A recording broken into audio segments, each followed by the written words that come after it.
Hey, it's been a while since we had our last episode on our previously named My L.C.M.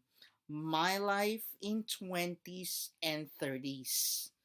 We had deeply anticipated that the podcast that we had started before will not click due that my stories are not that deep thought much. Recently, after my August monthly interview sessions, I was really wondering if it will click, but then I realized that the said podcast wouldn't click that so enough. For that's the reason why we paused for a while and think of something that could keep us alive and deepen more on our life in the past. That's why here we are, and we're back with our podcast with a brand new name where we're going to soar high that much that we're going to share our life in the recent and in the past with a new theme podcast called Soaring High. We conceptualized this thing because we wanted everyone to take time to reflect on their life that could soar high like a butterfly or even a bird or any creature that really flies. Excuse me for the BCBs who are working so hard like a regular employee and that their queen bee is like an employer. So with this, we're now back to our own self again. And we're now taking this time to look back and move forward to those times that were totally focused before. And we'll see how to move on to those past moments in life with some thoughts from the past memories we had. Welcome to Soaring High, a brand new season of My L.C.M. And take note again, it's not least common multiple, it's life changing moments. Love hurts. This was my status during the end of our second year college life. Na-realize niyo ba yon? Na para bang ito yung quote na talagang madalas kapag iniwanan ka ng jowa sasabihin mo, love hurts. But I couldn't imagine how we surpassed that life behind. But I was asking myself over and over and over again, why did I go write the status that way? Story time. I was just recently thinking of this quote over and over and deeply dive down to a moment way back when I was in high school, particularly when I was about to graduate in my Catholic school of where I met my girlfriend. Naalala ko pa ang momentum na talagang isa-isang bumabalik sa akin ang mga katagang, gusto mo bang makasama mo ako? Kasi sa dinami-dami ng mga crush ko since elementary, napag-isip-isip ko to give up all my qualifications when I met you. Ayoko ng pangalanan yung babae na yun. At kung nakikinig man siya, hi sa'yo. Sana maayos ang iyong kalagayan at nawa magkaroon ka ng matiwasay na buhay kasama ang bago mong karelasyon. Going back, when that girl was still with me, sinabi niya ang tatlong letter word without hesitations. And that word made me absolutely happy.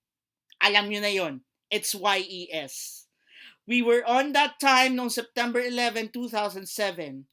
Tumapat pa sa anniversary na kung saan nagkaroon ng kaguluhan pa noon sa US. But I was wondering, bakit ko pa na-open up sa kanya yun at natapat pa sa WTC bombing anniversary? Na-realize ko na, baka magkaroon din ng spark and then after quite some time, makakaroon din ng development sa amin sa isa't isa. When I was about to write this episode, I was thinking paano ko pakakawalan ang moment na ito. Now that we're here, tuloy natin ang story. After she said yes, babae talaga siyang tunay. It made me realize na malaking responsibilidad ang nakabalikat sa akin at kailangan kong ma-nurture. But what I was thinking at the back of my mind that time ay paano ko ma-approach ang kanyang buong angkan. So, nag-isip talaga ako ng paraan para mapa-impress ko ang mga magulang niya at the same time sa kapatid niya. Now, we're enemies before, but now, friends again. Shoutout kay Brother Roms! Salamat sa iyo at hindi mo ako pinabayaan. Sa hinabahaba man ang pinag-awayan natin noon dahil hindi ko na-nurture na maayos ang naging relasyon namin ng kapatid mo, yes, kapatid niya yung ex ko noon na ngayon nag-isip ako kung truly love hurts na nga bang may tuturing yung situation na sinasabi niya di umano'y meron na daw na mahal na iba ang aking previous girlfriend. But deeply thinking sa lahat ng bagay na aking pinagdadaanan, with all those deep challenges, with all those deep thoughts, with all those deep everything that sunk into my mind, it made me realize na baka merong binigay sa akin na pagkakataon na baka kailangan baguhin ko pa ang aking mga pinagsasabi-sabi at ginagawa na hindi ko namang sinasadyang magkamali ako. And speaking of love hurts, after all those giving up qualifications and after all those naakyat legal traditional moments na ginawa ko sa aking previous girlfriend, this led me to thinking of the question, is my relationship deeply diving down to the so-called term, love hurts? But before I jump into conclusions, dahil nabitin kayo sa kwento ko kanina, ituloy na muna natin ang kwentuhan ng aking buhay. So right after that tip thing, na talagang binigyan ko ng pagkakataon ng sarili ko to customize the things para mahalin ko lang ang naging girlfriend ko na ngayon ex ko na. It made me time to do the so-called akyat legal traditional thing. Nowadays kasi ang panliligaw ay hindi nagaanong kadip so much because of social media. Pero bago nag-boom yan, talagang todo effort ka to come to their house para kausapin mo buong ang kanya. From the mother, down to the father, down to their aunt and uncle, na may matching mano pusain pa yan ha, at sasabihan ka pa ng kaawaan ka ng Diyos. To think na talagang madali ang panliligaw ko sa kanya, lalo na dyan sa mga nag-iisip na talagang madaling ang panliligaw, but sorry to say, it's really not that easy.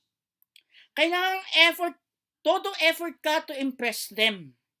That's why I didn't had hesitations to court her and her whole family with the exception of her brother. But meron ding moments na talagang naging magkaayos din kami ng brother niya. But what deeply troubles me right now is it really love hurts for me after ko malaman yung sinabi sa akin ni Brother Roms na meron na daw ibang minamahal ang kanyang kapatid na naging girlfriend ko noon. My thoughts? I think it's not that much. But what really matters most is that love could really hurt sometimes. But it could lead also to some moment na talagang kailangan mo ring pag-isipan to how to move on and move forward. So with that, talagang iba ang feels kapag meron kang minamahal na tunay. Thank you so much for listening and I hope na may natutunan ka sa episode na ito. If you feel like you're in my situation, comment na sa episode na ito sa Spotify at i-share mo rin ang iyong kwento ukol sa iyong buhay. So this is JM and I hope you could reflect on your life para di ka masaktan dahil love is everywhere. Pero kung iniwan ka ng iyong jowa, ay talagang love hurts really. Take care and catch me again on my next episode of My L.C.M. Soaring High. Soar high like spreading wings up in the air and love you.